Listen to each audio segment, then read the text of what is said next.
force with which two lives come together. Sometimes for good, sometimes for evil.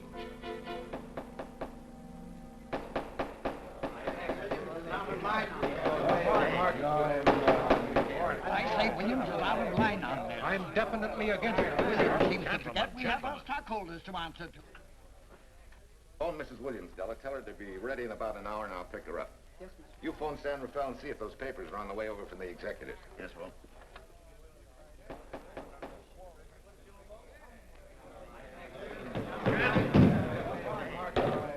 Well, Mr. Darcy, what's the score? 9-0? I'm afraid it is, Walt. If you think you can persuade them to change their minds, go right ahead. Gentlemen, I never interfere in stock issues, dividends, or anything else in your department. I must run my department with no interference. Either I know why and when I need more factory space, or you need another boy. And that's all right with me, too. Because I can take these plants and pick my own spot in the motor production field. You won't have to worry so much about dividends. There won't be many. Hold on! I'm sure none of us want to lose Walt. Or our dividends. What do you say we take another vote? Now, all in favor of buying the 3 new factories signify by saying aye. Aye. Aye. Aye. Aye. Aye. An unanimous vote. Congratulations, Walt. Congratulate the board. They're the winners. Williams, if these factories are so valuable that other companies would jump at the chance to get them, how do you know that you can buy them at the price you quoted us? How do I know? I bought them this morning. Good morning. Della, I was asked to rush this up for Mr. Williams. Get my wife, Della? Your maid said she'd gone to the dentist. I gave her the message. Oh, fine. Oh, this just came. Thank you. What about those papers? They're here. Burke's checking them now. Good.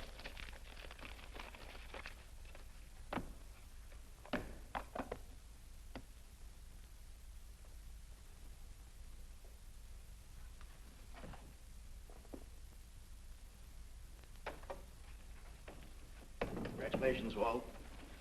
Take a look at Clause 4. Those provisions haven't been clarified yet. Oh, no? I wanted to leave for Tahoe right away. Get Judge Deering on the phone, will you? Never mind. I can get faster action if I run out to San Rafael myself and stick with him till they're right. Yeah? Mrs. Williams on 3. Oh, put the blueprints of that new diesel in, will you? I want Jackson to see him. Hi, Duchess. I'm afraid now we won't be able to leave till about 5 o'clock. What? You're not going with me, but I counted on it.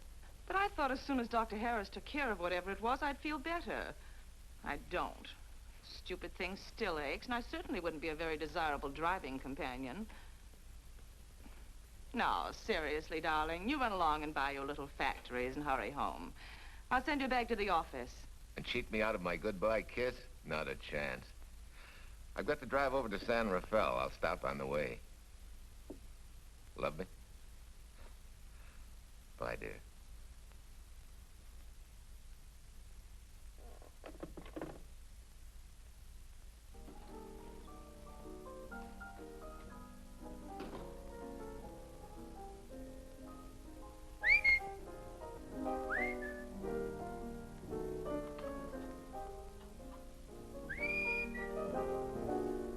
How do you expect me to whistle through a toothache?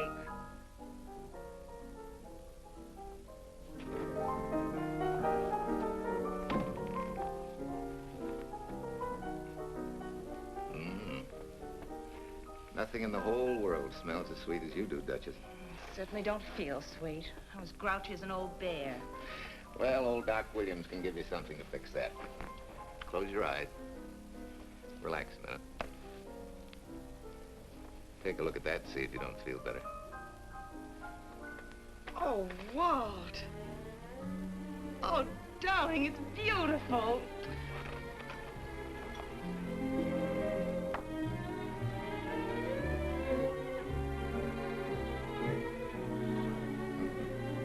Not bad. Not bad at all. You know, to quote my wife, I like monograms on things. It shows they belong to me, unquote. When did your wife say such a thing, Mr. Williams?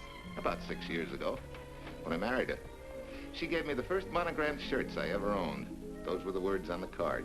I still have it. I certainly hope your board of directors never discovers what a softy you are. They won't, don't worry. I have only one vulnerable spot. What really happened this morning? All I got out of Della was that you stalked out of the office with blood in your eye and were back in no time with canary feathers in your mouth. Oh, I clipped those birds' wings, but short. No one's gonna vote me down, sweet. Not when I know I'm right. Mm-hmm. But how did you convince the board of that so quickly? With subtle hints and easy persuasion. Like this. Either I get what I want, or you get yourself another boy. And that's all right with me, too. Oh, Tom! What a clumsy ox. I'm sorry, Duchess. Oh, please, sweet, don't be so upset. Oh, if you could have seen your face. Oh, don't bother, dear. Sulin will take care of that. Not exactly a good prescription for nerves, huh? You know, you're wrong, Dr. Williams. The way I feel now, a good catnap will probably make a new woman out of me. And if it's not going to make you too late... Yes? Well, I'm sure that by 5 o'clock I'll... Swell. I'll run over to San Rafael, get things ironed out, and be back for you by 5. On the nose. Darling, wait. That's perfectly silly. I'll take a taxi cab and meet you in Sausalito. There's a drugstore on a corner opposite the square. I'll be there at 5 o'clock and we can go straight on up to Tahoe. That'll save you all that late afternoon traffic and all that time it'll take to come and pick me up. Smart woman, my wife. Thinks of everything. Where's your bag, honey? Oh, Sulin still has some things to press for me. Sure you don't mind taking a taxi? Very sure. Sweet dreams, Duchess. See you at 5. I better get going. Bye, honey.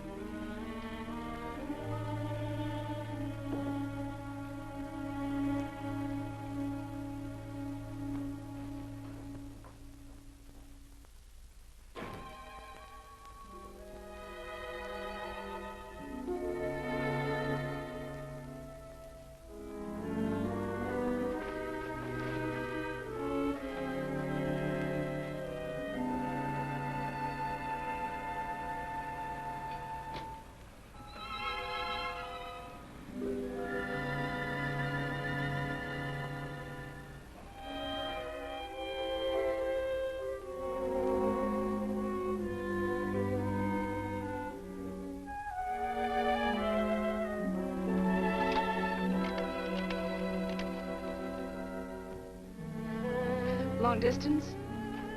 I want Berkeley 79721. Hello. Ah. Hiya, beautiful. Yeah.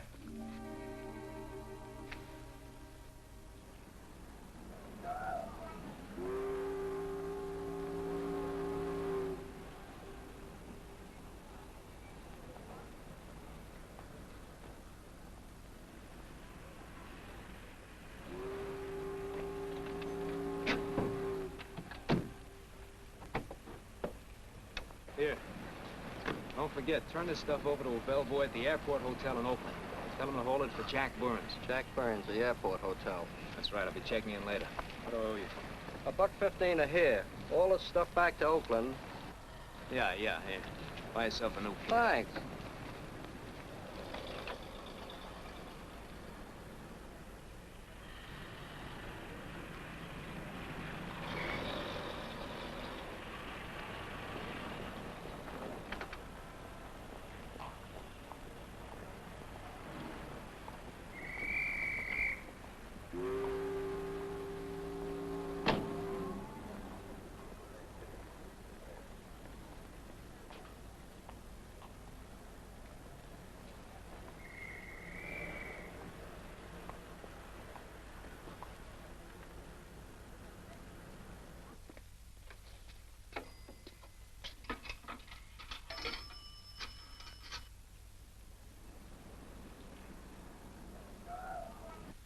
Hey, where's that new woman who was going to meet me? It's after 5 o'clock.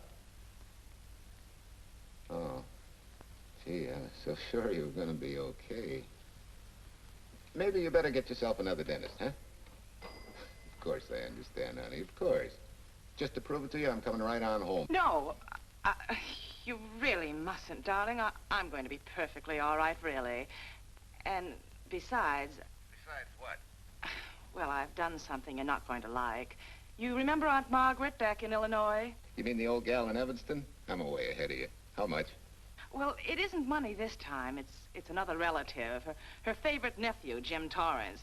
All of a sudden, right out of the blue, just after you left, he telephoned me from Berkeley. Okay, Judge, I'll see him when I get back. Well, you don't understand, dear. You're going to see him right away. I'm what? Well, all he seemed to want was to be able to get back to Illinois, so I... So you buy him a ticket. That's easy. Well, it isn't. I offered to, but he got huffy and said he didn't want any handouts, and... Well, without thinking, I told him we'd pick him up and give him a lift as far as Denver. I won't say I'm getting exactly an even trade for you, but where do I find this guy? Well, he should be there right now. I told him to be on the lookout for a cream-colored roadster, just in case we failed to recognize one another after all these years. Oh, darling, you're such a lamb. You sure you forgive me? What do you think? Well, I better run along or Cousin Jim might get nervous. Take it easy, sweet, and miss me, will you? I do already. Don't drive fast. And please take care of yourself. Softy. Goodbye.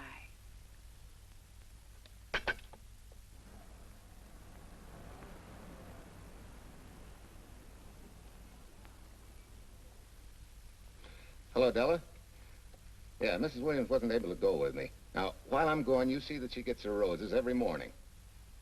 That's right. But this time on all the cards, put love from Softy. Yeah, S-O-F-T-Y.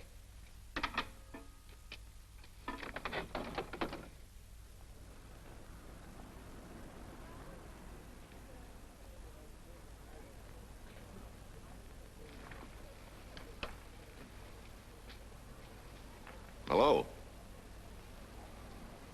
You must be Jim Torrance. Yeah, that's me. I'm Walt Williams. Hiya, Jim. Hi. Where's Irene? Oh, she's a little under the weather at the last minute. Worse luck. Oh, that's too bad. I was hoping I'd see her. Yeah, I'm disappointed, too. Where's your luggage? Oh, I'm wearing it. Less trouble that way.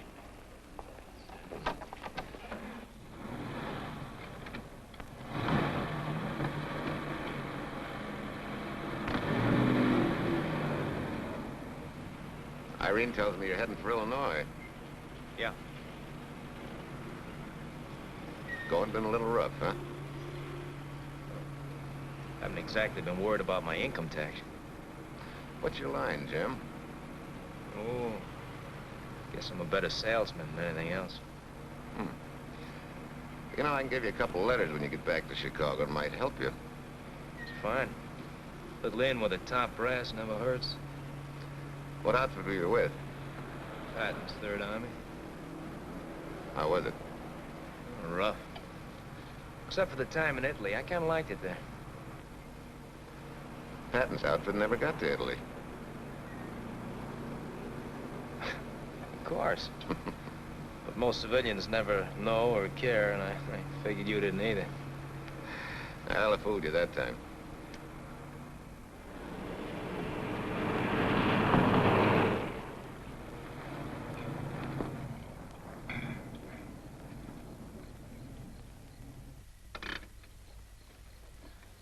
Our last chance to chow for a while. How about it? No, thanks. I grabbed a hamburger while I was waiting for you. I can still taste the harness.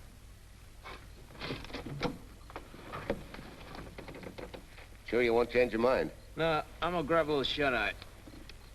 Right.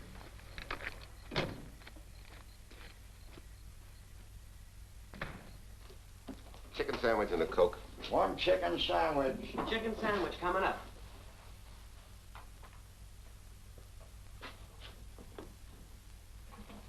Give me change for $1, will you? Yes, sir.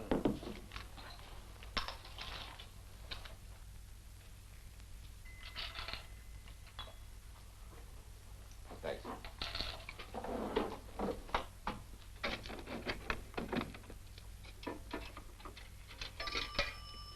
San Francisco. Klondike 2, 6714.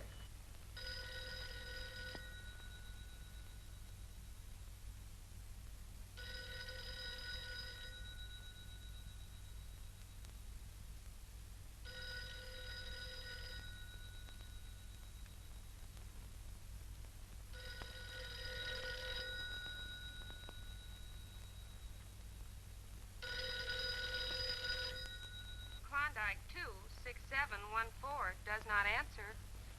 Oh. We'll try Sutter 1, 2599, please. Bayview Apartments. Oh, yes, Mr. Williams. No, your maid isn't there tonight, sir. Well, she said Mrs. Williams was taking something to make her sleep and wasn't to be disturbed. But perhaps... No, don't disturb her. Just leave a message that I won't forget about a certain problem. Mm-hmm. I think I have it, sir. You want her to forget all about a certain problem. Softy, is that S-O-F-T-Y, sir? Softy is going to take care of it thoroughly. Is that all? Yes, that's all. She'll understand. Be sure she gets it the first thing in the morning. Right.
Oh, hi. Yeah.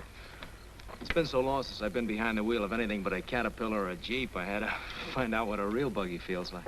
Why don't you drive for a while? Oh, swell. Nothing would suit me better.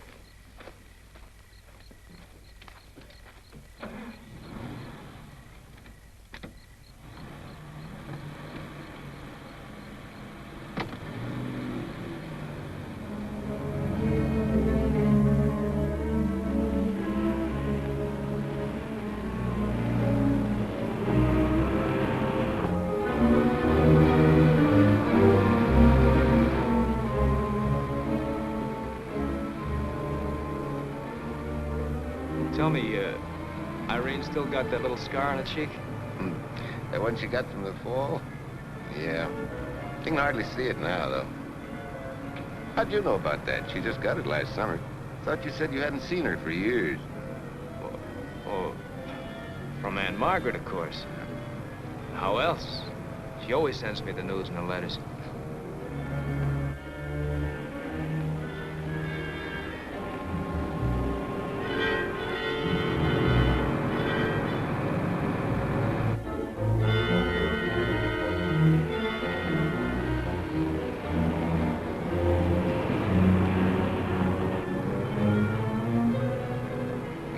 Margaret will be pretty happy to see you. Irene says you're the favorite nephew. Afraid my lovely cousin was just giving me a build-up for your benefit. You don't know Irene. Maybe not.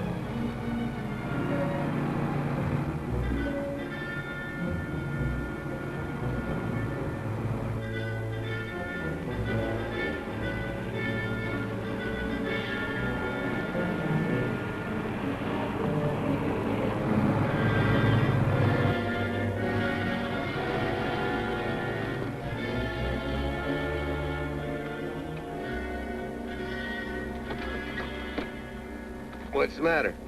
I think we got a flat.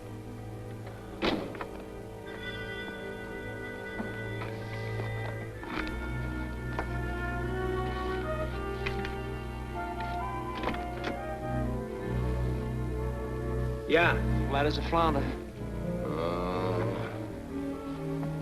Well, let's get to work. Hey, look out there, young fella. That's quite a drop.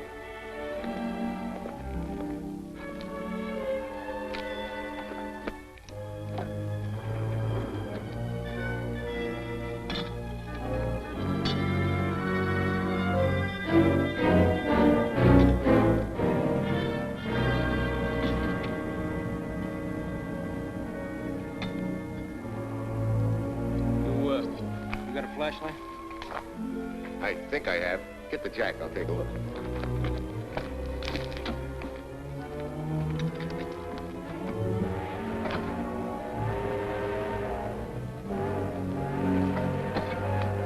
Did you find it? Yeah. Yeah, it won't be long now.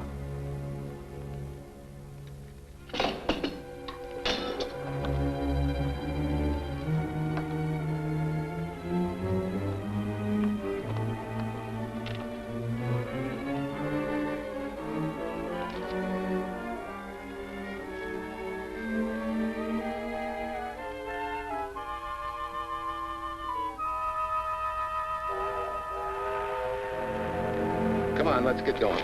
Wait a minute. Did one of your cufflinks fall out? Huh? Well, something dropped. I heard it fall right down there at your feet. Hmm.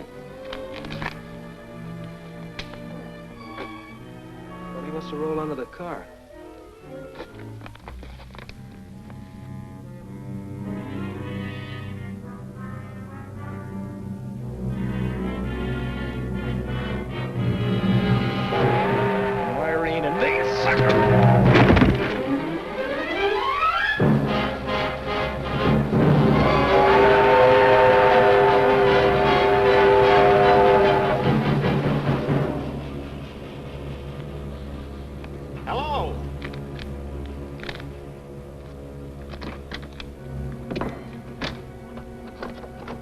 Need a hand? No.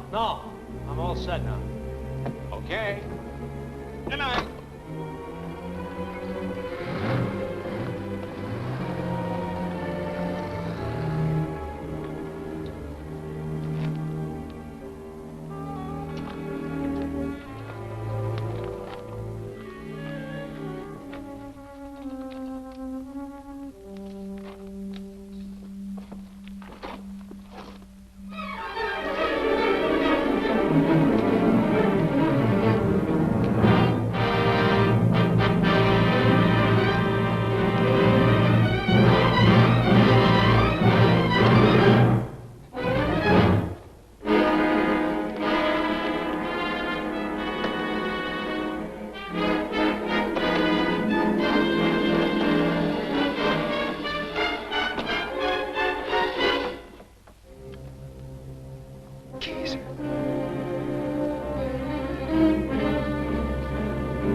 Must be crazy.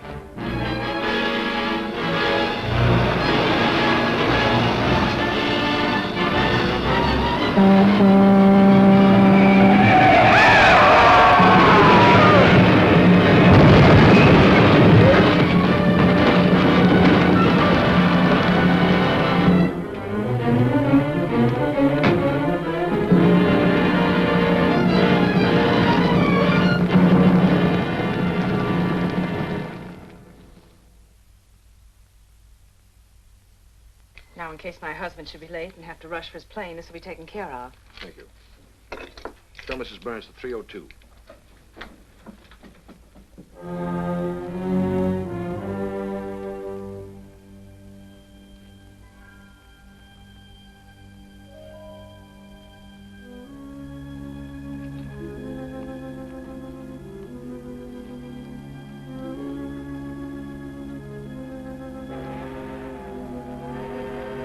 Irene and me, sucker. From Irene and me, sucker.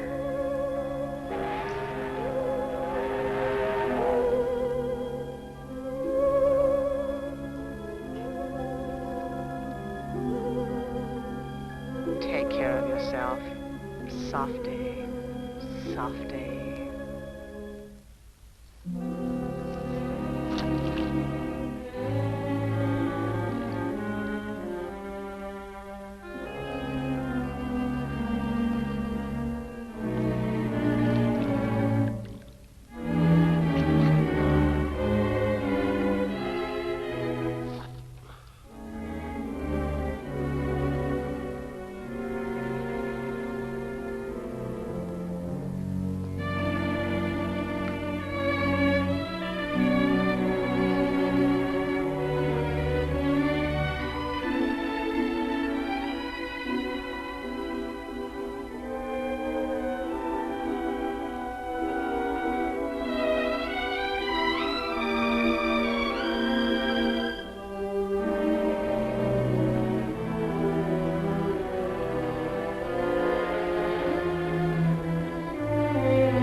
Young lady, Excuse me. I want to see Mrs. Walter Williams. I'm sorry, sir, but she left orders not to be disturbed. I'm sorry, too. Lieutenant Quincy of the police department.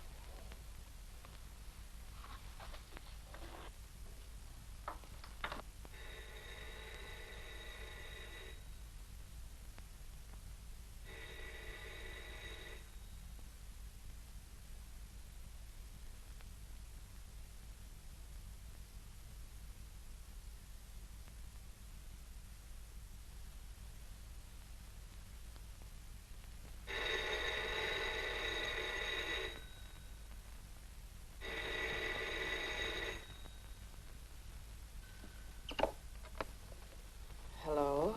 I thought I left orders not to be Oh, I see. Ask him to come up, please.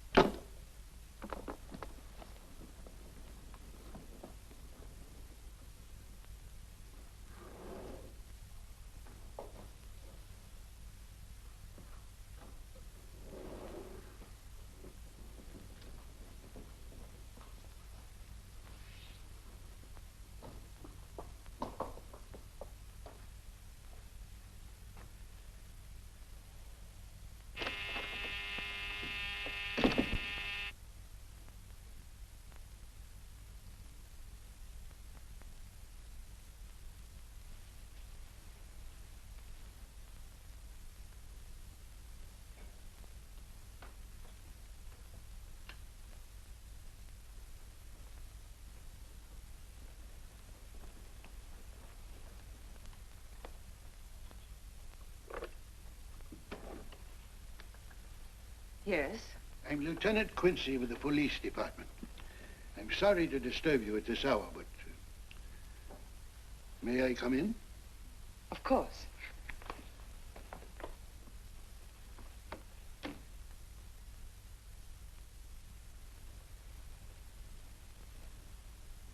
Well, Lieutenant?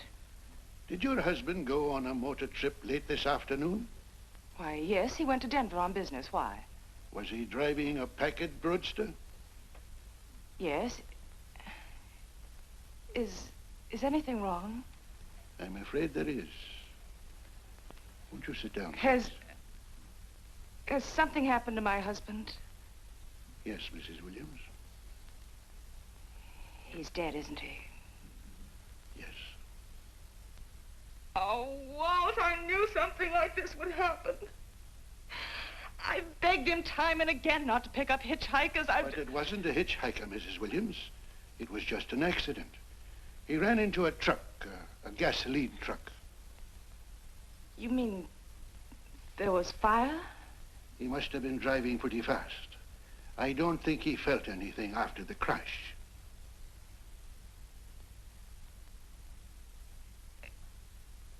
If there's nothing more you need me for, Lieutenant, I think I understand. And may I say you've taken this with a great deal of courage. Good night, Mrs. Williams.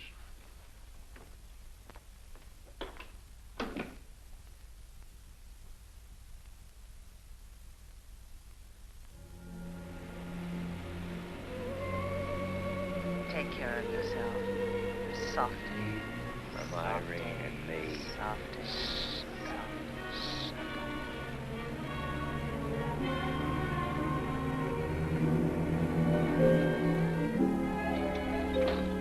Ready?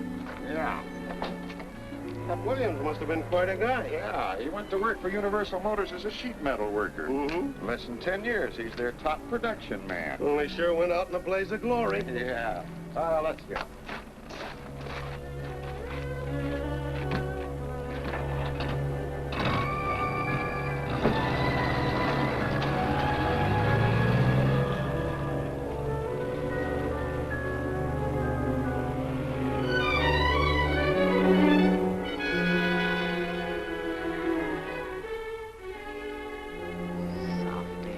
From Irene and me. Sucker. Sucker. Sucker.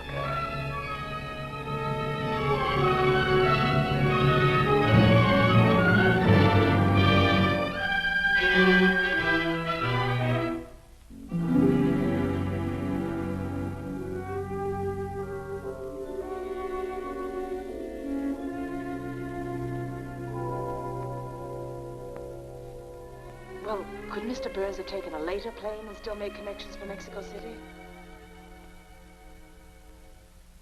I see. Thank you. Yes? It is some telegrams for Tai. Just put them under the door, Sulin.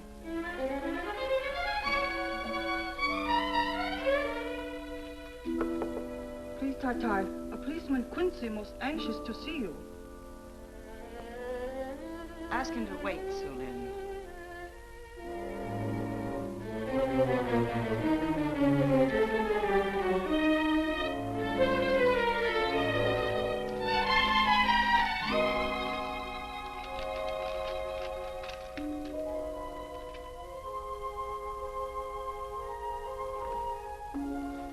Mrs. Williams will see you presently.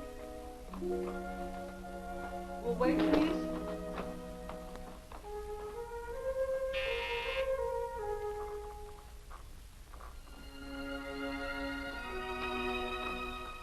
Flowers for Mrs. Walter Williams. Thank you.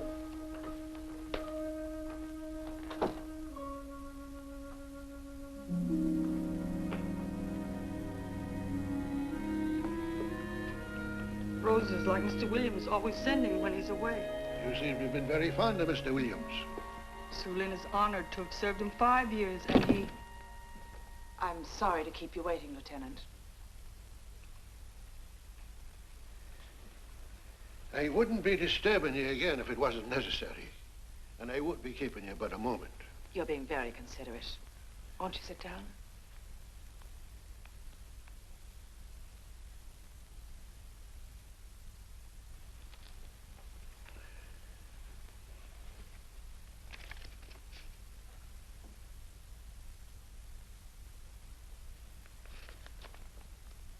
Everyone's been most thoughtful. And why shouldn't they be? Forgive me. I'm all right now. What was it, Lieutenant? The state police would like to have some information. They found some wavy skid marks for quite a distance on the road, as if the car had been out of control when it crashed. Tell me, was Mr. Williams a reckless driver? Why, no. He was a fast driver, but certainly not reckless. Well, was he a heavy drinker? Quite the contrary. Well, what about his health? Could he have had a heart attack and lost consciousness before the accident? Why, no. He was in perfect health, but he'd been working much too hard lately and was overtired. Perhaps he fell asleep at the wheel last night. Oh, poor darling. If only I'd been able to go with him last night, he might still be alive. Well, maybe so and maybe not. You mustn't blame yourself, Mrs. Williams. Fate plays an important part in these matters. Your handkerchief.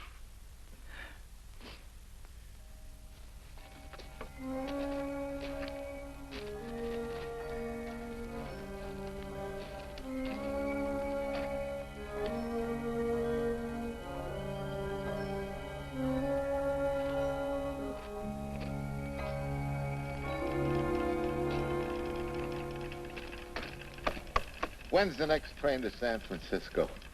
10 a.m. tomorrow. You sure there isn't one sooner? No, I'm sorry.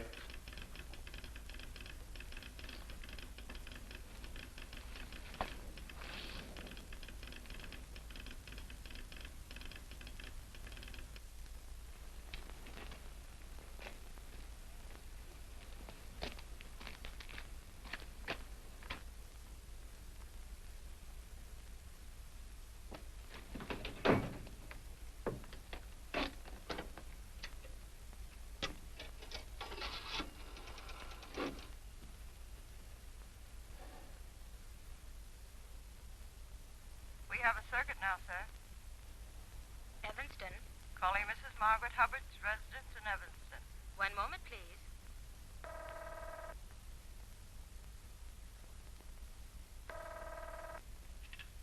Hello? Mrs. Margaret Hubbard? Yes? Who's this? Long distance. I have a call from Mr. James Torrance. Who? Mr. James Torrance. He's her nephew, Jim Torrance. The call is for your nephew, Jim Torrance. I haven't any nephew, and I don't know any Jim Torrance. Sir, Mrs. Hubbard says she doesn't know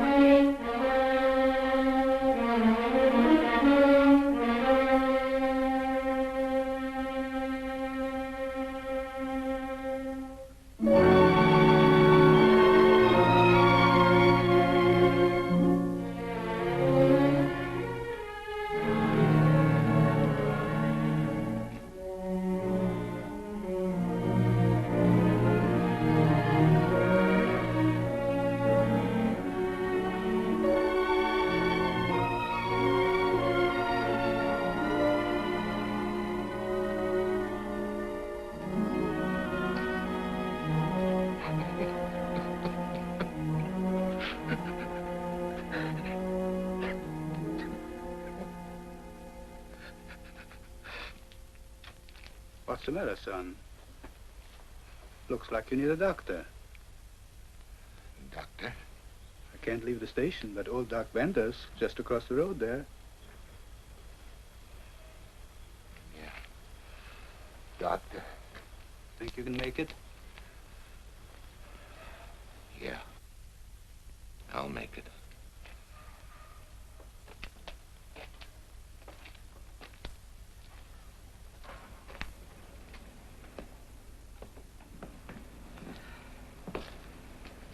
Now take it easy, man. There's some concussion there. You've got to watch your step for a while. Yeah.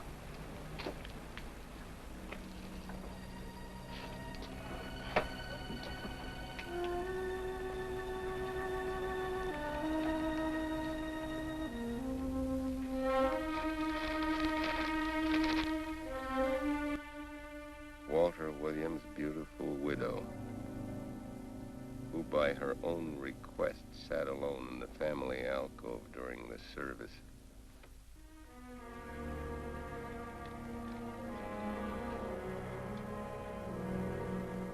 Smart.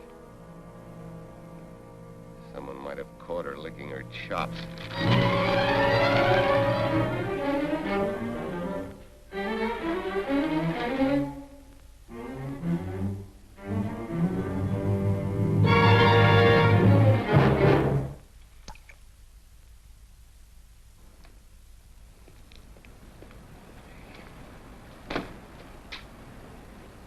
Hey, what's that?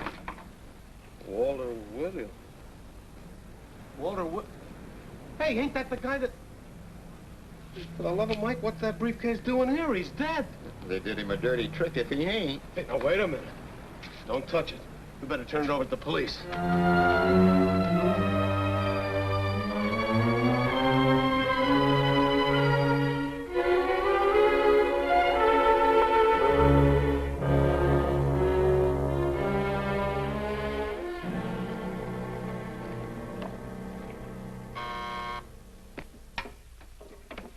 Homicide, Captain Callahan. Oh, yes, Chief. The Duke just came in from Washington. The fingerprints are those of a James Torrance. Yeah, I'm putting Quincy on it. Right. This sort of opens up a new can of peas on the Williams accident. There's the FBI reporting the guy. Playing with the lady's affection seems to come natural with him. All you got to do, Quincy, is find him. Yes, that's all I got to do. Last known whereabouts of Jim Torrance was in a moving van somewhere between Sacramento and Points East. Yeah, wait a minute. Last known address, care of his sister, Mrs. Joseph Rossetti. Irving Apartments, Berkeley. Well, what are you waiting for, Quincy? Let's go. Did Torrance leave any forwarding address?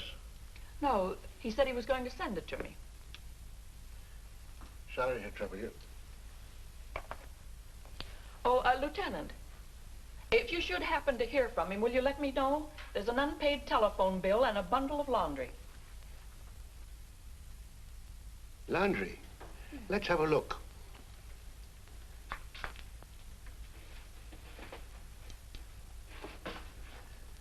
I may have to take this along with me. Not without a receipt, you don't. You mean you don't trust the police? In my business, you don't trust anybody. Mine, too. Holy St. Valentine's Day. Look, he had the same thing on his shirts, too.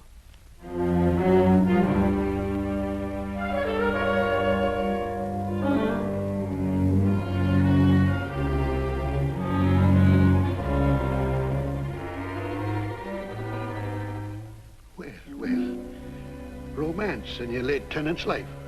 Did you ever see the lady? You know, I never did. But I always knew when she'd been here, the wonderful perfume.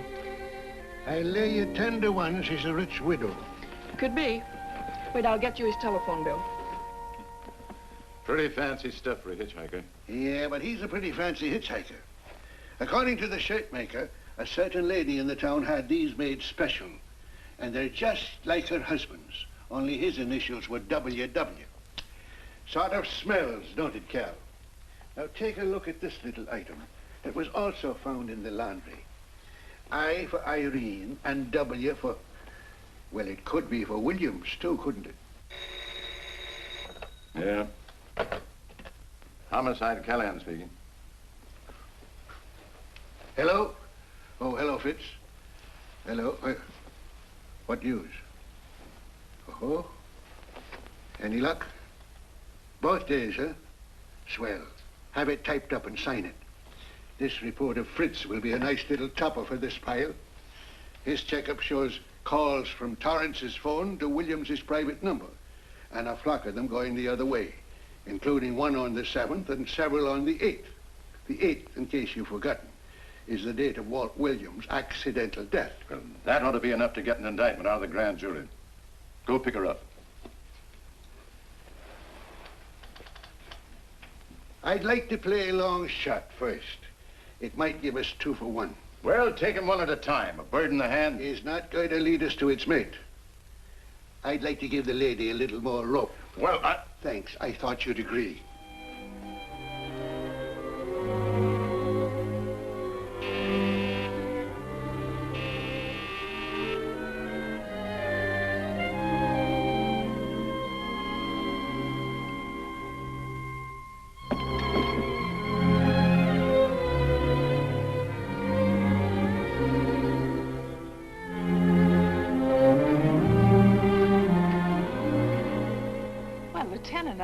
You just caught me. I'm glad.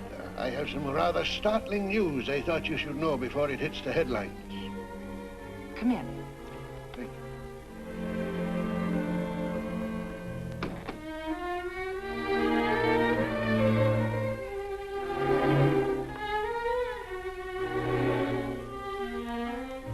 Sit down, won't you, Lieutenant? Thank you. I'm very anxious to hear about this news. It seems that your first hunch, remember, that a hitchhiker was responsible for your husband's death? Well, Mrs. Williams, you may have been right. Why, I don't understand.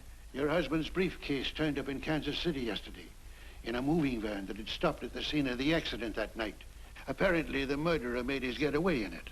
That explains the wavy skid marks that made us suspect your husband was ill or unconscious at the time of the crash. Yes, I suppose it does. And by now, the man is probably out of the country and never will be found. Don't you worry, Mrs. Williams.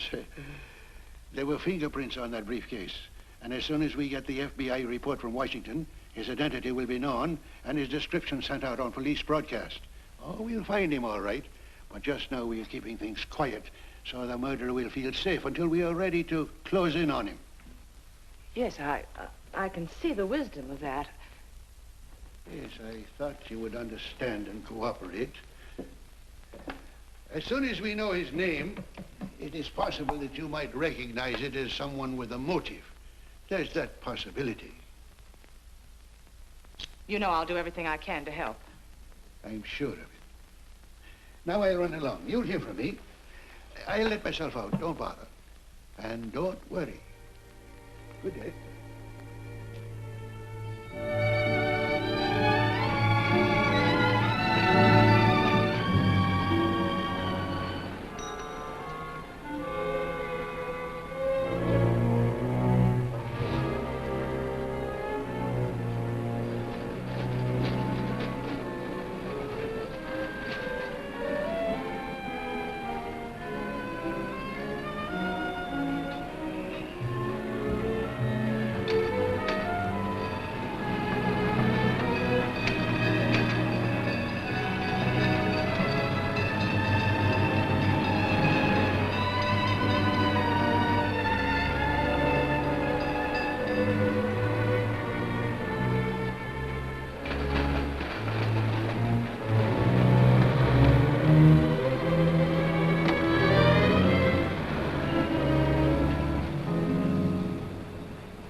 $1.35.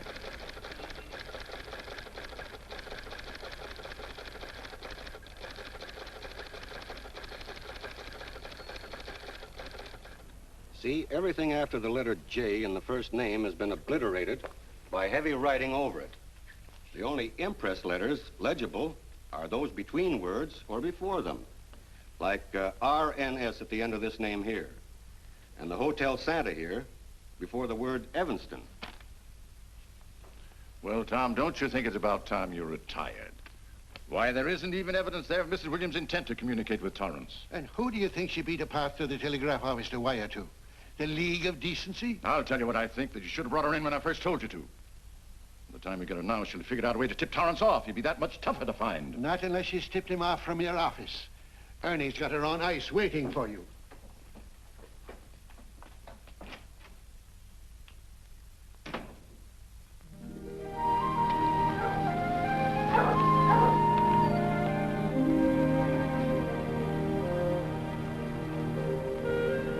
Pretty good, huh?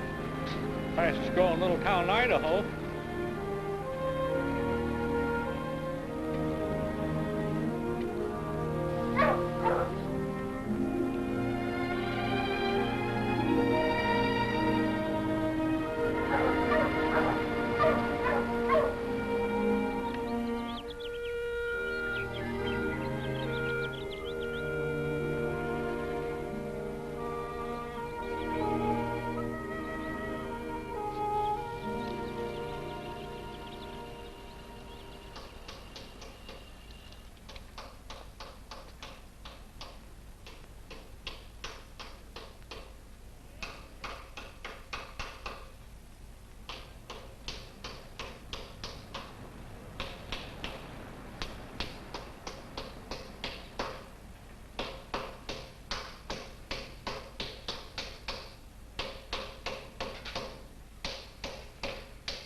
Have a heart, son. You trying to wreck that engine?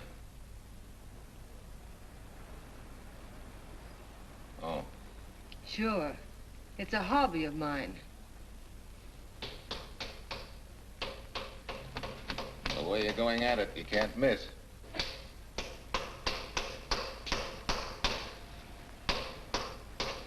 Here. I just can't let you ruin that beautiful motor. Start her up.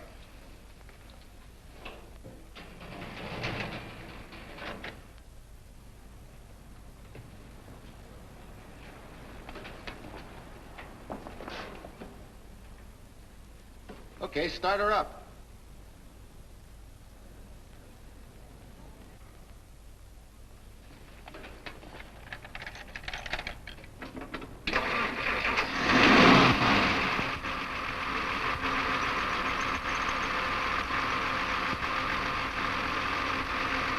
Shut her off.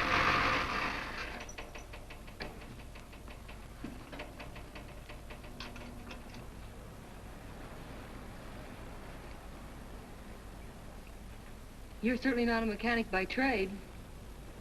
Hands like that. Maybe it's a hobby of mine.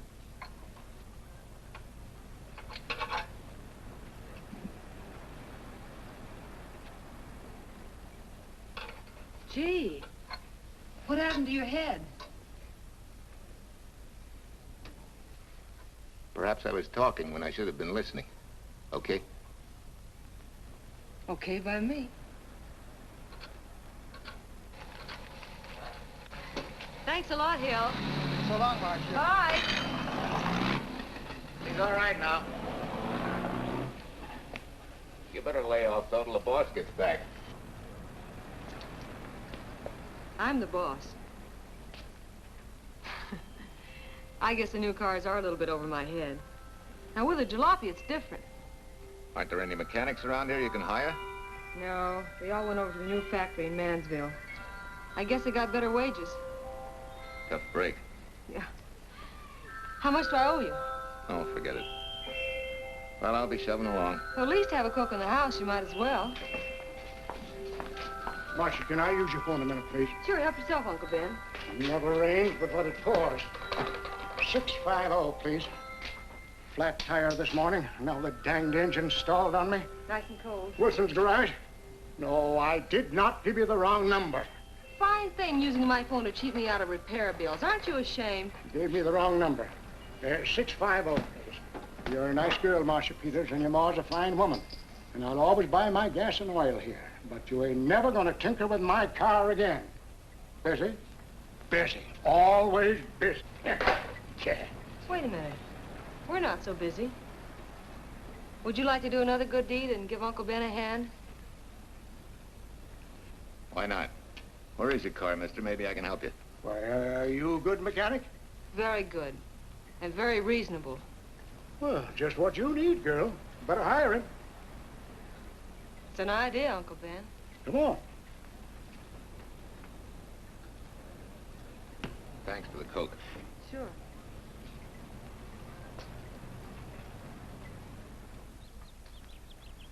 Well, I got Uncle Ben fixed up all right. Nothing but a sticky carburetor valve. Bye. I hope he paid you. What for? It only took a minute. You're certainly not money-conscious, stranger. There. This is no kind of work for a girl. Well, somebody has to do it if I want to stay in business. And I want to.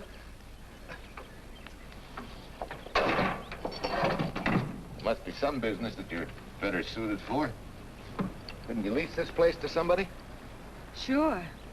I did while my husband was overseas.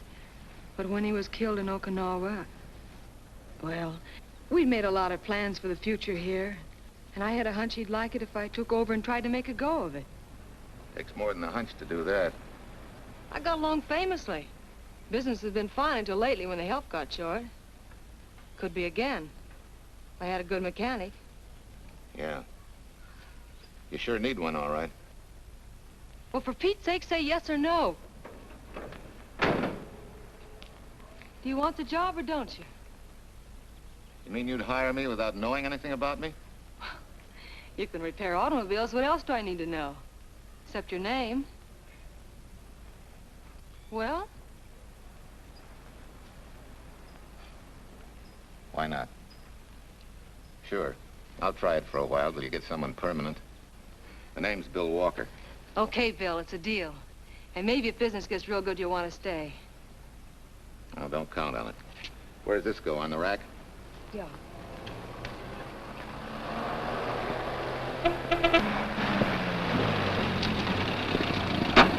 Marcia! Marcia! It happened! It's a boy, 8.5 pounds. Pair of shoulders like a prize fighter. Well, congratulations, Papa. How's Jane? Ah, perfect. Everything's perfect. Gotta get down to the store and tell the gang. Almost forgot. Oh, gee, thanks, Ed. I'm sorry, I won't have enough for the gang. Yippee!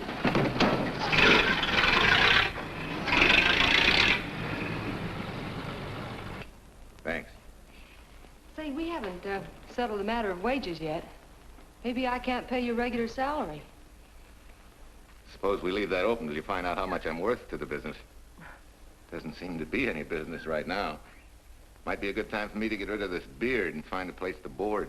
We live right next door. I'll go ask Mom. She'll know of a place. Sort of a peaceful house. I noticed it this morning. Oh, gosh, I forgot. She's down helping Mrs. Wellesley with her canning. Mom finds homes for everything from stray cats... To stray mechanics? Well, you're not a stray anymore. I'll go phone. Pearl, 674, please. Hello, Miss Wessler. May I speak to Mother? Hi, Mom. I've got some good news for you. I hired a man for the station. Yeah. No. Nobody we know. He's from out of town. Needs to place a board. You got a good one up your sleeve? Okay. Says she has to meet you first to come home for supper. Huh? And you like apple or cherry pie? Cherry. Cherry it is, Mom. See you later. Oh, now I gotta get rid of this. Hey, where's the nearest barber shop? The one and only, just up 2 blocks. Tell Judd you're working for me. When you get back, we'll close up and go home. Thanks.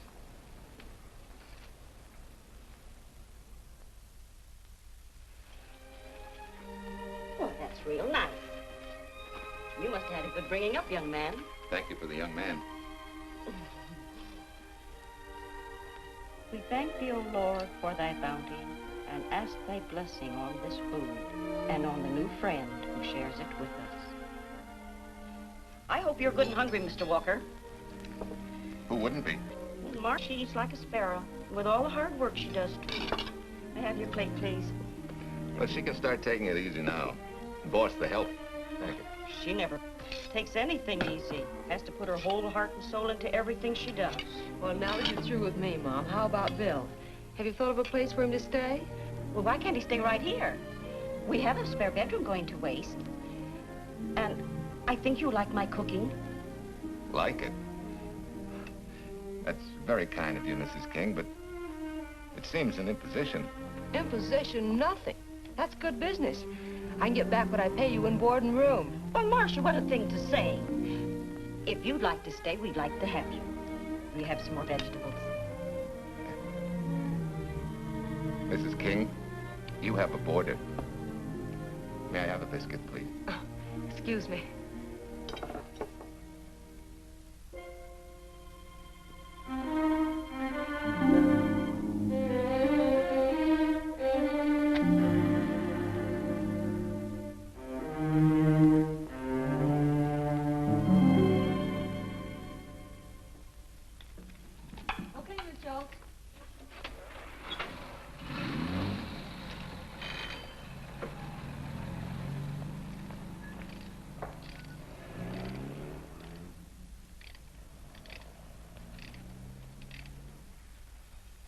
It's wonderful the way tools seem to come alive in your hands. You seem to sort of come alive, too. As though you got real pleasure out of working with them. I do. When you're doing a job with them, you can't think of anything else. Bill, if something's bothering you, why don't you get rid of it? What would you prescribe, doctor?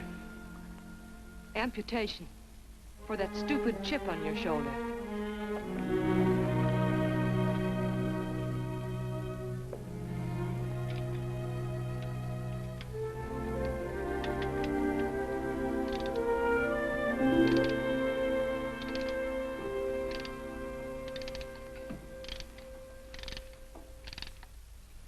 What you need is a ring job. Save yourself some money. Gee, Bill, with the baby and everything, I just can't afford it now. Oh, we'll take care of that. Hey, boss. How's Ed's credit? Good enough for a ring job? Well, sure, if I can hold Junior as collateral. Oh, not a chance, fella. Never mind her. I'll do it on my own time. Oh, thanks, Bill. Maybe we'll see you tonight, huh?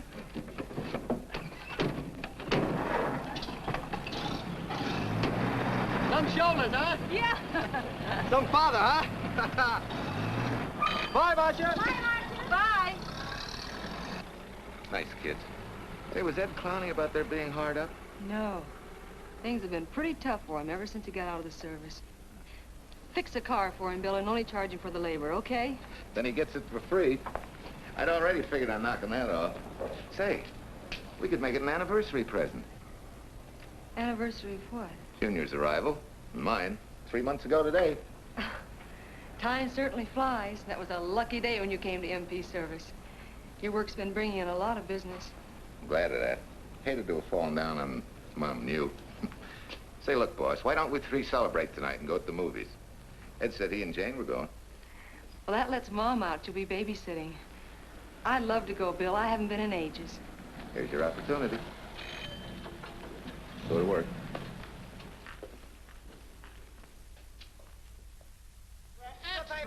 Irene Williams, held for murder. Read all Extra. Irene. This is Sheila Graham with the latest news of the shocking Williams murder case. While beautiful Irene Williams is held for trial, charged with conspiring to kill her late husband, the police are searching for James Torrance, believed to be the lover of Mrs. Williams and her partner in the horrible murder of Walter Williams.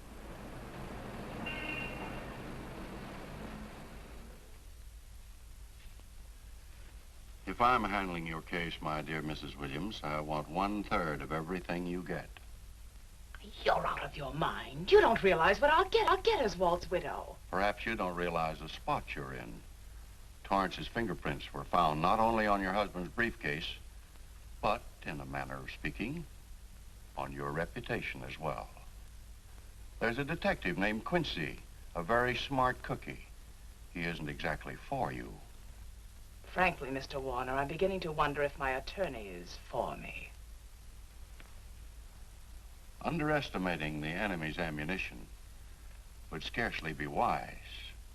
Now, if we can get to trial before Torrance is found, they'll never get a conviction. But... But what? If he shows up, we may have to fry him. Oh, no. Let's not cross that bridge until we have to. But if it comes to a choice, we're not going to burn, are we?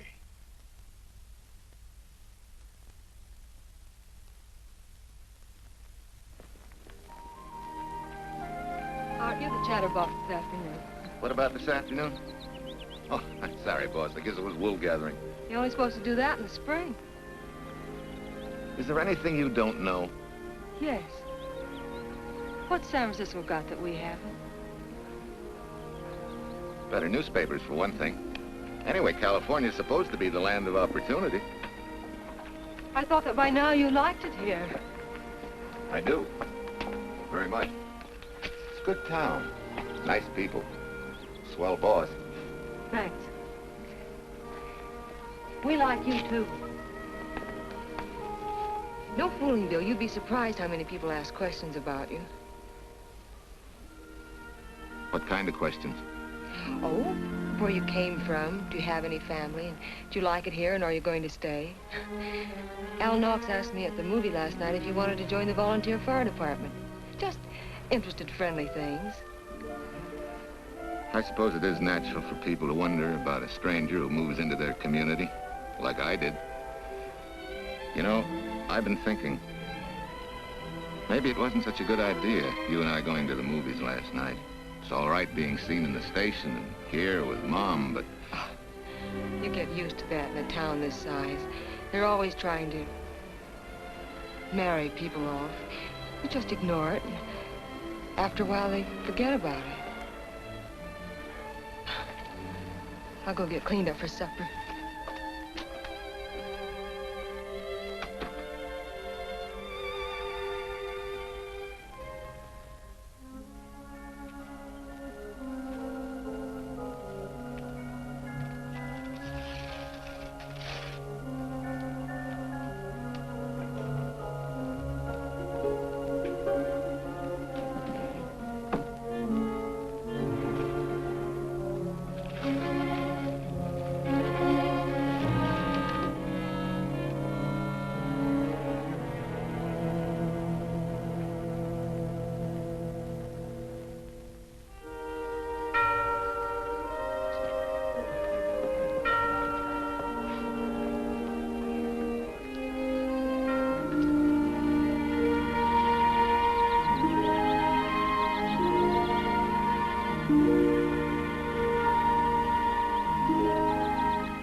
Tell you how many years this Sunday takes me back.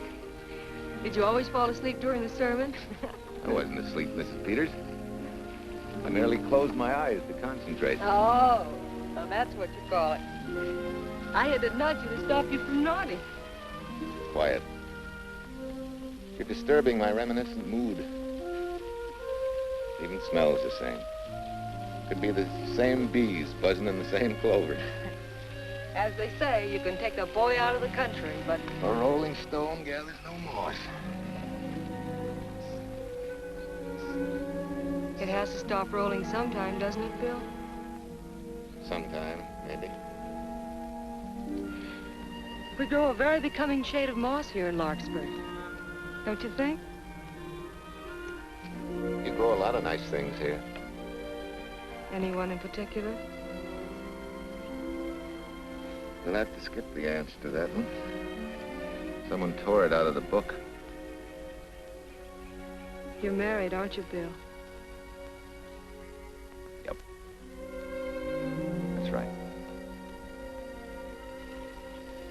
You must have loved her very much to have been hurt so deeply. To be so afraid of someone, even yourself. Maybe it's better that way. then no one gets hurt. Bitterness and hatred hurt everyone. Can't you see, Bill? They're like a wall that shuts out all the sunshine from a garden and lets everything wither. Make room in your heart for something else, can't you? I guess this is my day for sermons. Sorry. As Mom would say, you never get rich minding the other fellow's business. Hey, that's a flyer. I'll be seeing you.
Sent a couple of jars of peaches. Said you helped her can them. Oh, thank you. When I delivered the doc's car, he insisted that I have a bite with him. Where's the boss? Took a book back to the library for me. Huh? What a day. Hey, what's the idea? Are you darning my socks? Well, I thought a drawer full of holy ones isn't doing you much good. I found it when I put fresh papers in your bureau yesterday. You have a heap of things that need mending, haven't you, son? Does Marcia know? Do you think I'd tell her? This is your problem, Bill. Because I found out about it doesn't give me the right to tell anyone else, not even Marcia. When you trust folks, you trust them, and you give them a chance to work out things the way that seems right to them. How can one little woman be so big? Don't forget, it's a lot easier to be tolerant and understanding at 50 than it is at 25. Yeah, Mom. I'm going next door for a while. Grandma Thompson's ill.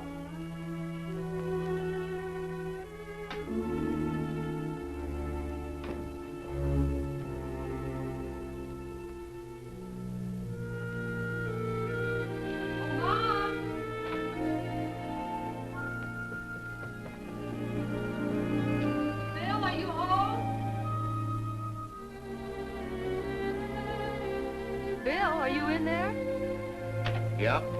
Mom went next door, Marcia. Hi. Do you work awfully late? Oh, about 6. Anything wrong? Come in. I want to tell you something. I'm checking out. Has something happened? No, just... I'm doing what I should have done a long time ago. Moving along. But why, Bill? My name isn't even Bill. There isn't any Bill Walker. I'm Walter Williams. The late Walter Williams. Walter Williams? I don't understand. You may not even after I've told you, but at least you'll know the whole story. Sit down, please.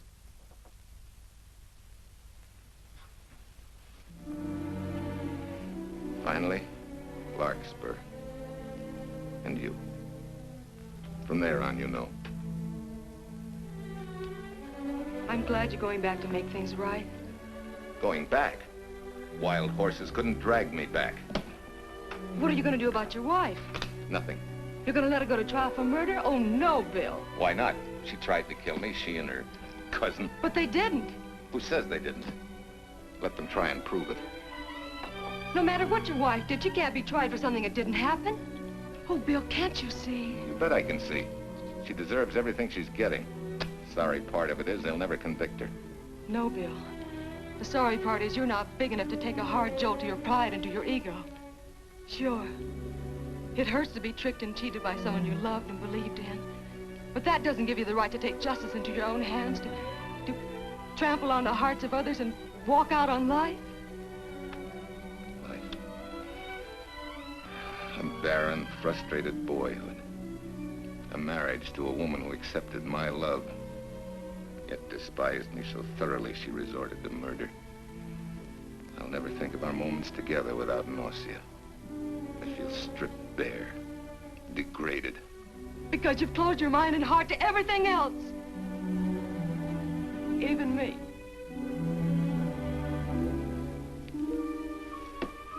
Oh, Bill, please. Don't destroy the one chance we have for happiness. We haven't got a chance. Doing the right thing never works out. I know.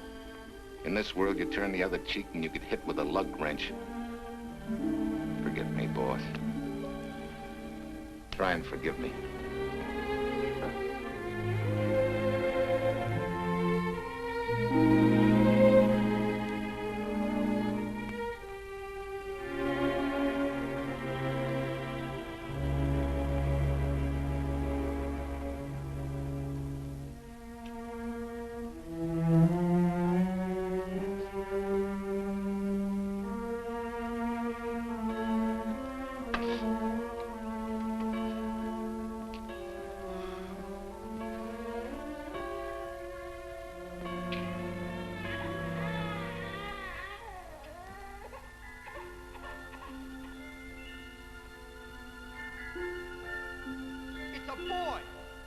Shoulders like a prize fighter. You know, I hate to tell you how many years this Sunday takes me back. You have a heap of things that need mending, haven't you, son?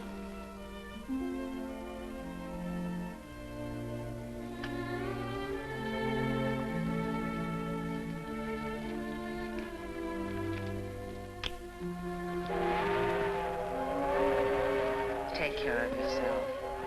Softly. Irene and me.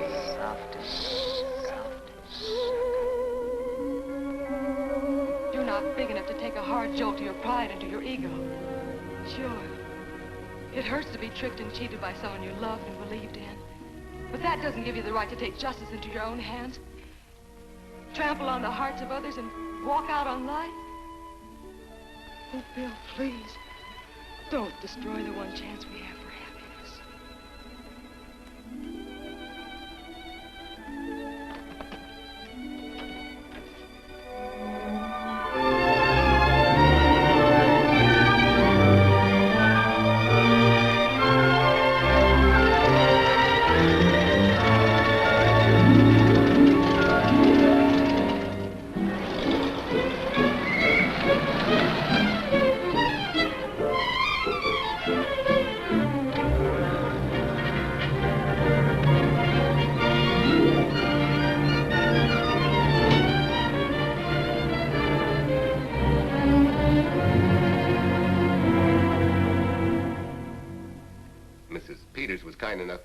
To substantiate at least the Larkspur portion of what I've told you.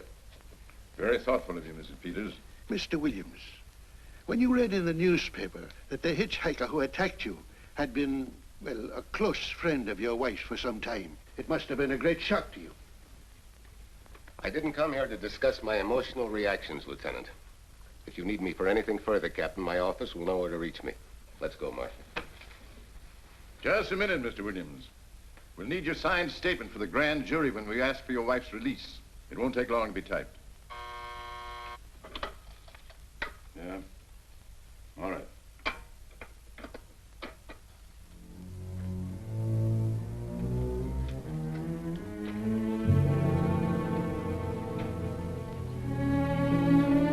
Come in.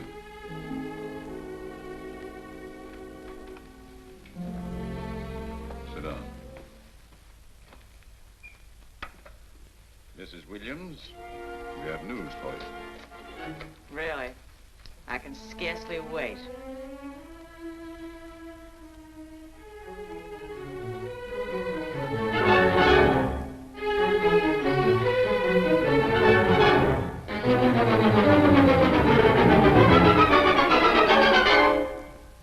It seems it was Torrance who was in the car when it crashed. Jim? Dead?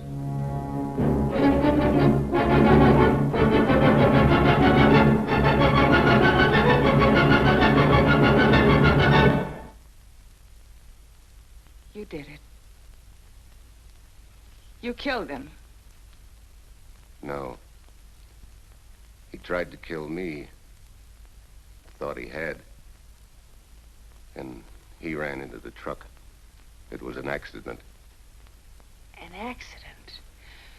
You wait all these months to tell this story. You let me rot in this filthy jail. Wait a minute. You let everybody believe you're dead. Pretty convenient, wasn't it? A dead man can't be tried for murder. Mr. Williams, perhaps your wife would understand better if you would explain to her about the amnesia. Amnesia? Oh, don't tell me you believe he had amnesia. Where's he been all this time, just wandering around in a daze? Tells us he's been in Larkspur, a little town in Idaho, working as a mechanic in a service station, run by Mrs. Peters here.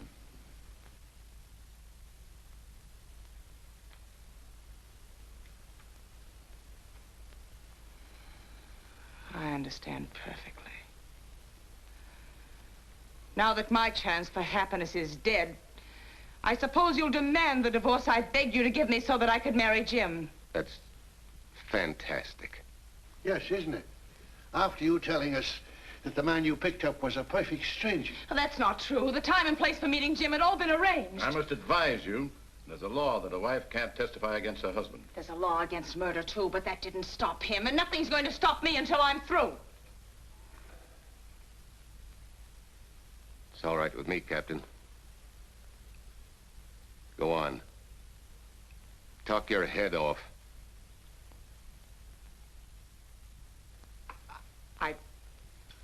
I was to have gone with him to Denver. He insisted on it, although I was quite ill. Several hours before we were to leave, he came home. There was a violent scene. He threatened to kill me unless I agreed to give up Jim. And I wish he had. This is incredible. Not one word that she has said is true. Then you have nothing to worry about. Mrs. Williams, was there a witness to the threats you mentioned? No. Unless the maid overheard. She was in the apartment. In fact, she picked up the pieces of the vase that he threw at me. Where's she now? I don't know. She left me suddenly after all this began. Please, could the questions wait? I feel rather ill. Will you have Mrs. Williams ready for the grand jury at 10 o'clock tomorrow morning? That's all.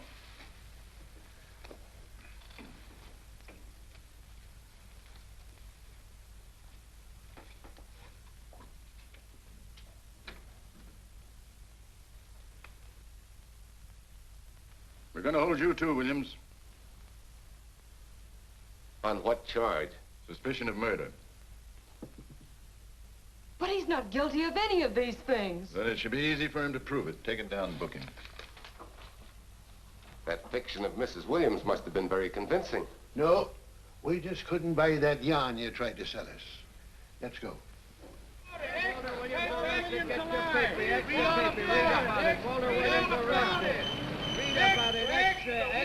Watch me, White, Reed, and murder charge. Extra, get your paper. Walter Williams charged with murdering White's mother. Extra, get your paper. Irene Williams goes free. Husband held. Extra, get your paper. White, Reed, and murder charge. Walter Williams charged with murdering White's mother. And Daly's going to cover Williams' office. Okay, boys, hop to it. I want all I can get by 10 a.m. tomorrow for the grand jury. Okay, Chief. Oh, Tom, don't miss a bit. Dig up everything you can on Williams and the Peters dame. You sort of believed Irene Williams' story, didn't you, Ben? She made better sense than he did. Well, sure, she's a better liar than he is. Don't forget, I went all through her grieving widowhood with her. She's a bad customer. Well, that's for the grand jury to decide, and Williams insisted on letting her talk. So it's his funeral. Funeral, all right. Especially with that yarn he told. But murder's out of character for him. There's a few pieces missing somewhere. There might be in Idaho, if it's not too much out of character for you to get going. You're going to miss me, Cal, when I retire next year. Maybe I'll join Private Eye and solve your cases for you.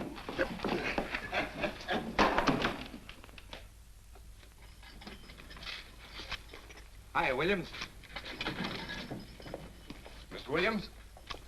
Thanks. Got a deal from the bottom here, don't you? Sorry, Williams. Okay, Williams.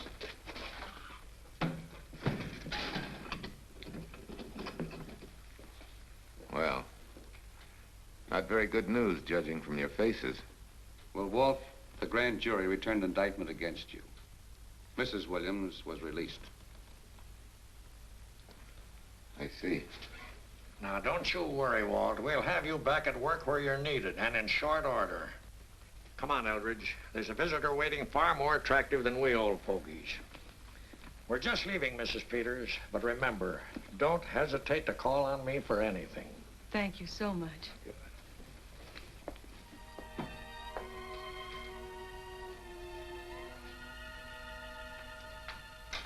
Hi, boss. Bill, what have I done to you? If it weren't for me, you wouldn't be here. If it weren't for you, I wouldn't be. I came back here because I wanted to believe in the things you do. I still do, no matter what happens. Will you do something for me? Go back home, where I know you'll be taken care of. Not a chance. You'll have to think up a better reason than that to get rid of me. I'm a big girl now. I've just been to Larkspur, Williams, where I found these newspaper clippings. Of course, some of them are 3 months old, but you seem to treasure them, so I brought them along. So? I don't think they exactly substantiate your claim of amnesia. As if you were interested in substantiating any claim of mine. Now, let's get one thing straight. Most people, when they get in a jam, think the police are only interested in the prosecution. Our job is to get the facts, the truth. And the truth never hurt anyone but the fellow that lied. Unless he was a beautiful woman. Oh, quit kidding yourself, Williams. You made the boner. I had no more to do with Torrance's death than you did. And out of the whole population of Northern California, you just happened to pick up a hitchhiker who happened to be your wife's boyfriend. Ah, have a heart, Williams. I suppose you'll tell the truth when you take the stand, but you better have some mighty conclusive proof if you expect the jury to believe it. Wait, Lieutenant. Bill, we all know you're not guilty, but we're going to need help to prove it and need it badly. Lieutenant Quincy can't take sides, but if we're right, he has to be on ours. And I have a hunch he wants to be. Why don't you tell him the whole story?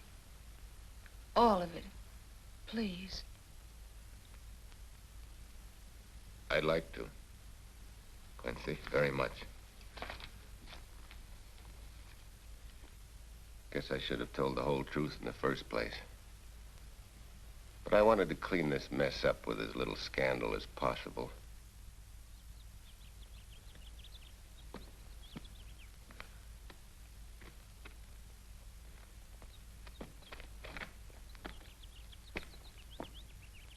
Well? No sign of the lug wrench or anything. My dear Mrs. Peters, will you please stop trying to be a detective? How many times do you think the police have combed this spot for any kind of evidence? Now, be a nice girl. Take Mr. Williams' advice. Go back to Larkspur. What time is it? It's only 4 o'clock. We still have time to go back to town and go on our hunt for Sue Lynn. Now, look here, young woman. You've had me on the run since early morning. But, Lieutenant, the maid seems to be our only hope now. We've got to keep looking till we find her, that's all. That's all? Wait. She was naturalized, wasn't she? Suffering chopsticks. Quincy, you dumb flatfoot. This Sue, what's her name, was Chinese born. If her port of entry was San Francisco, there'd still be a file on her, photo and all. Let's go. Back to town. Immigration.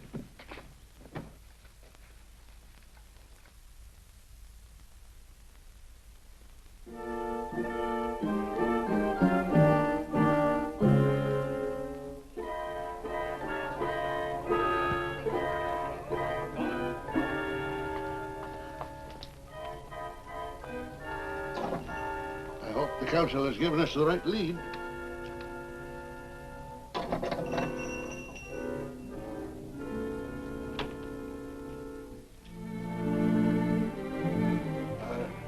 You are Singh? Understand? You savvy English? Also French, Italian, and Hebrew. May one ask what is desired? We're looking for Su Ling Chung. The Chinese consul said you were her uncle and might tell us what she is. This daughter of my brother, has she offended the honorable police? Oh, no. They just wanted to ask her some questions about Mr. Williams, the man she used to work for.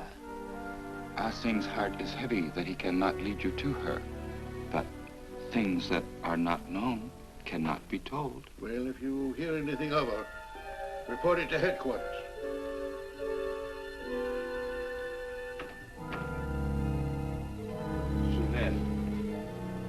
Untruth is not good for soul, and not wisdom when told to policemen. Better for the soul to be kind than to be wise. Sulin must keep silence to help in this matter.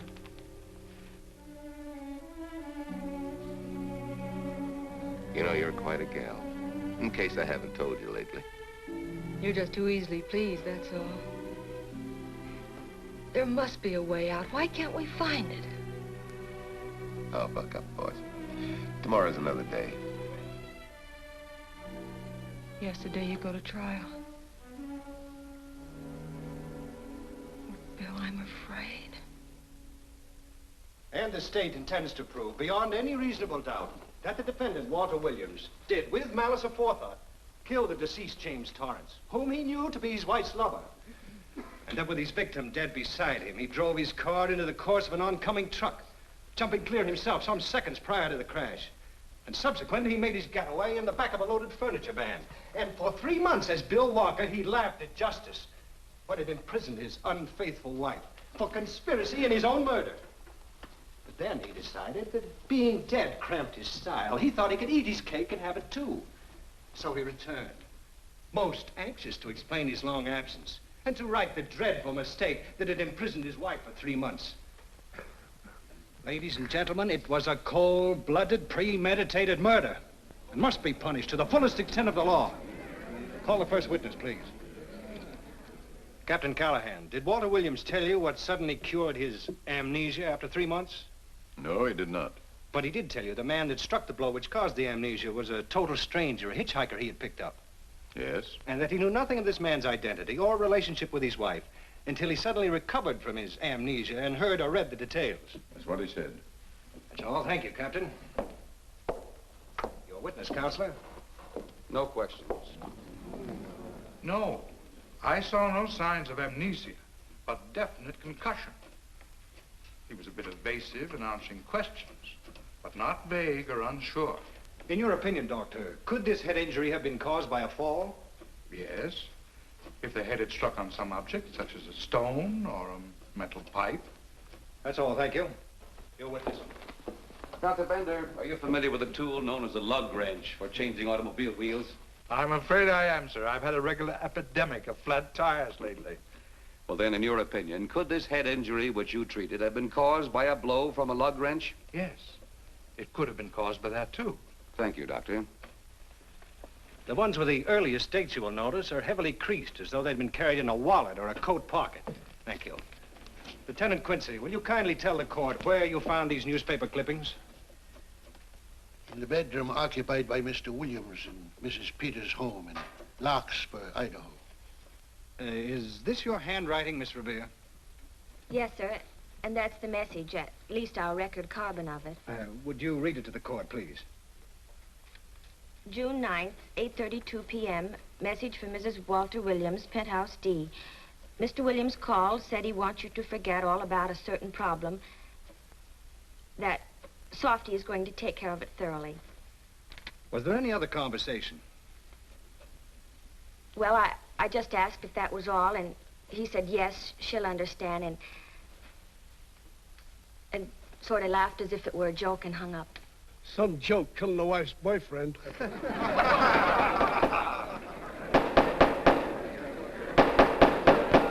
of the state versus Walter Williams. All the rounds so far have gone to the prosecution, and it was a grim-faced Williams who was returned to his cell this afternoon. What the score will be after he takes the stand is anybody's guess, but he's going to need some lucky punches to get a decision. And though Torrance struck with intent to kill, after telling you this is from Irene and me, sucker, you still telephoned Illinois to find out if there was a cousin Jim. You are hard to convince, aren't you, Mr. Williams? Is it so incredible that a man should fight against believing such a thing about his wife? Oh, that is very touching. From a husband who planned a trip on which he intended to destroy his wife and did kill her lover. That's a lie. Your Honor, I object to the conclusions drawn by the prosecutor and move that it be stricken from the records. But, Your Honor, there is a corpus delicti, remember, who was your wife's lover. Objection sustained. There's also her own story, which in front of witnesses you insisted she tell. And then we have your own two different stories from your own lips. One featuring a perfectly strange hitchhiker, the second an equally strange cousin Jim, without a questionable substantiation for either bit of fiction.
You remember me, don't you? I was here with Lieutenant Quincy from the police department. I just followed Susan up the stairs. I saw her come in here. You must be mistaken. I'm not mistaken. She's here. I must see her. Our thing, don't you understand, is to save a man from prison, even from death. I will send her to you.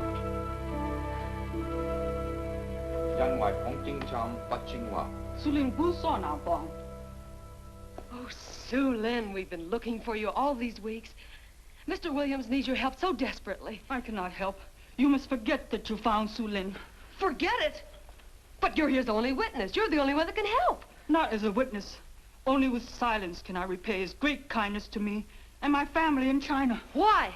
For I heard other things. That most unhappy day. From Mrs. Williams' bedroom, his voice very loud and angry. A flower vase broken to pieces. He can explain all that. They do not believe what he's already told. That I heard anything would do harm. Don't you see?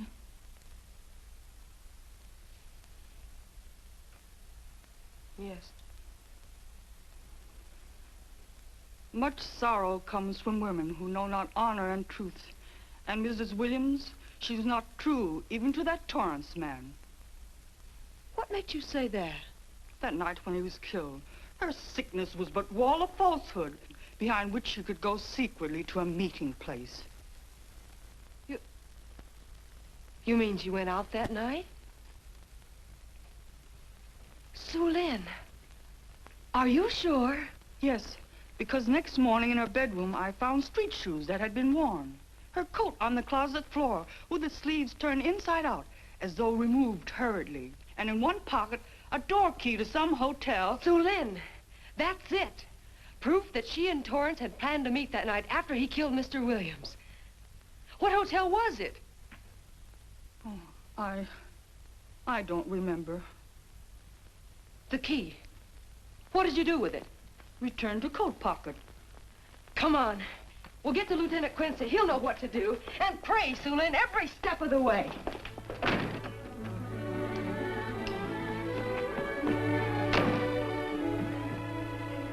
Now hold everything. Even if this long shot don't work out, we'll just keep on pitching.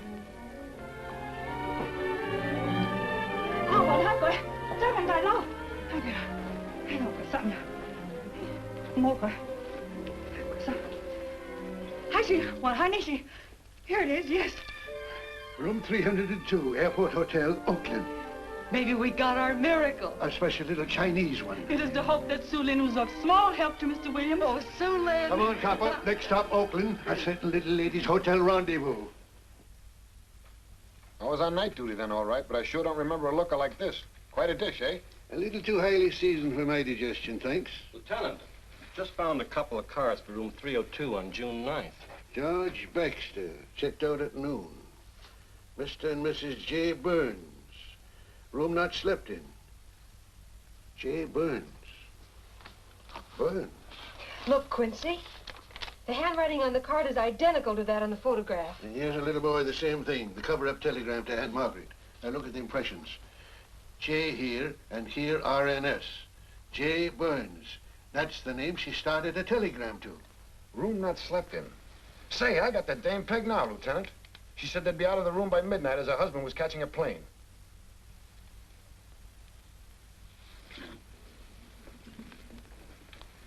But Quincy... Reservation for Sam Andrews. Yes, sir. This ties it all up, doesn't it? Yeah, like a greased pig. What do you mean? We've got the evidence now, the proof. Of what? Sue Lynn's theory that Irene was playing the field? This evidence only proves that she came here to keep a date with a man named Burns. We can't even prove that he didn't keep the date. But you know he didn't. There wasn't any Burns. It was only a name that she and Torrance used. Fine. If you can prove that, Williams will be free. But none of this will prove it. Sorry, copper, but we are just up another blind alley. Willie? Yes, sir. There's a couple of sample cases from Mr. Sam Andrews. Came up from the station this morning. Take them to Parlor B right away. Sure thing, sir.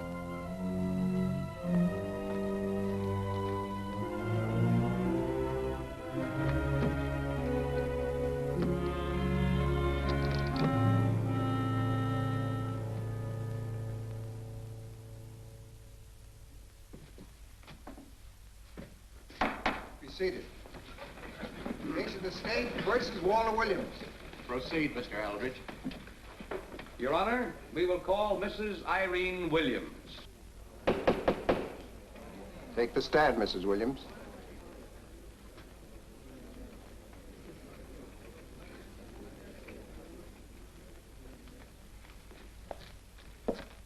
Raise your right hand. You solemnly swear that the testimony you're about to give in this cause to be the truth, the whole truth, and nothing but the truth, so help you God? I do. Hey, what cooks? The defense calling her? Mr. Aldrich, what's the purpose in calling this witness? Merely for purpose of identifying handwriting. Now, Mrs. Williams, this photograph of you... was stolen from my apartment. So, according to the inscription, to Walt, my adoring and adored husband, Irene, this belongs to Mr. Williams. This is your handwriting, isn't it? Of course. I'm touched that he should have wanted it so badly.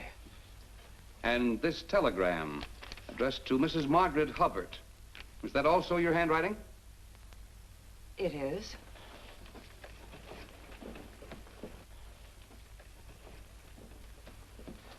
Now, Mrs. Burns, I mean Mrs. Williams, this photograph is inscribed to Jim, my adoring and adored Irene. Did you write this too? I see no point in all this. Merely answer counsel's questions. Did you write it? I did.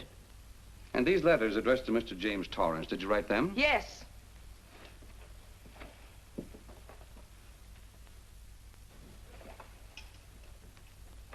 And this monogrammed garment, A gift from you to Mr. Torrance? Why must I be tortured again by all this? I never made any secret of my love for Jim Torrance. That's why he's dead. Your love for Jim Torrance. Yet on the very night he was killed, you had a rendezvous with a man named Burns, didn't you? I don't know what you're talking about. I don't know any man named Burns. I was at home that night, very ill. Oh, yes, the sleeping pills. Well, you must walk in your sleep then, for you spent at least part of that night at the Airport Hotel in Oakland, where you registered for Mr. and Mrs. J. Burns. Don't waste the court's time trying to deny it. This is the registration card that you signed at 9:20 p.m. And there's the room clerk who assigned you to room 302. And this, Mrs. Williams, is the key to room 302, which you very carelessly left in the pocket of a coat which was found in your closet yesterday. All right, I was there. Now are you satisfied? Not quite. This J. Burns, Mrs. Williams, was his first name Jack? Yes. Have you been in contact with him lately? No. How long since you've seen or heard from this Jack Burns? Well, I don't know. I don't remember. You bet she doesn't remember, because there isn't any Jack Burns, and there never was. That was an alias for Jim Torrance. And it was Torrance who was to have met you that night, after your charming little plot to kill your husband had been duly executed. It's not true. It's not true. I have bad news for you, Mrs. Williams. I can prove it's true. These pajamas, these letters, this picture, all of which you identified for the court, were found in this suitcase, which is full of the clothes and personal belongings of Mr. James Torrance. And the suitcase was found in the baggage room of the Airport Hotel, where it's been held since June 9th. And it says on this tag, in large print, hold for Jack Burns. That is all, Mrs. Williams. Just a moment, Mrs. Williams. Your Honor, in view of the evidence presented, we now ask for a dismissal of the state's case against Walter Williams. And we intend to charge Irene Williams with conspiracy to commit murder against her husband, Walter Williams. Oh, no.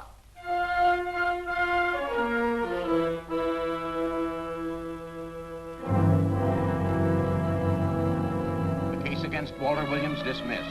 Court adjourned until 2 o'clock. Well, that's that, Walt. Congratulations, Mr. Williams. I haven't the words for it, Quincy, but we could never have made it without you. Ah, sure you could. You know, son, right always wins if you give it a little push, especially when you get a copper like this one to do the pushing. Well, I'll be seeing you. You know, it'll seem kind of strange being able to eat and sleep without someone getting in your hair all the time. Oh, fine, Walt. We're looking forward to having your hand on the wheel again. The Denver plants are waiting for you to open them. You think you can make it in the morning? How about it, Counselor? You bet you can. Oh, good. Well, I'll be running along. Well, you think you like Denver? It's okay by me, boss. Yes, impact. The force with which two lives can come together. Sometimes for evil, sometimes for good.